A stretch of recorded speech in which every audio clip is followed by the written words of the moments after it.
This is exactly how I study for physician assistant school. How I cram a ton of information into my head and it actually sticks. That active recall really helps me. And there's some tools that I use to facilitate that to make sure that it sticks long term rather than just for the exam. I use a couple of different apps to achieve this. Notion and Notability. I'm on the iPad Pro, so let's jump right in. Notion and Notability are both apps easily found in the App Store. Notion is free if you have a student email, so a .edu. I'm not sure about Notability, so just go check it out.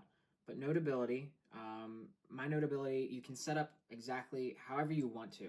There's a ton of people out there that have tutorials and just different ways that you use Notion. But here's how I set mine up. I basically have all of my classes here in my clinical topics for clinical medicine, diagnostic studies, and so on. I just keep all of my information here. So let me just dive in and show you exactly how I set up studying.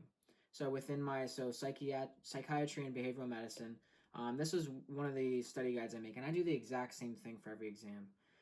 Is I will go through and make test questions for myself using these little drop-down arrows, right?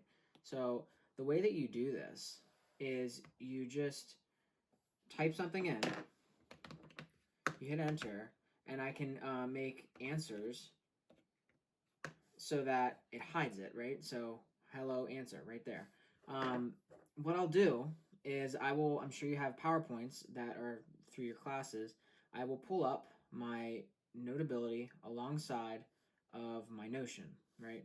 As I'm going through my notes in Notability, I will then make a test question based on what I'm looking at in order to study later on. And this, for me, really helps. There's a lot of research out there that says that active recall is hugely important in really retaining information, spaced repetition especially. So I make the study guide, and I like to cover it twice. This isn't going to be a tutorial on how to use Notion. This is just showing you how I use it in order to do active recall and spaced repetition, which are two things that are very studied and known that you retain more information that way.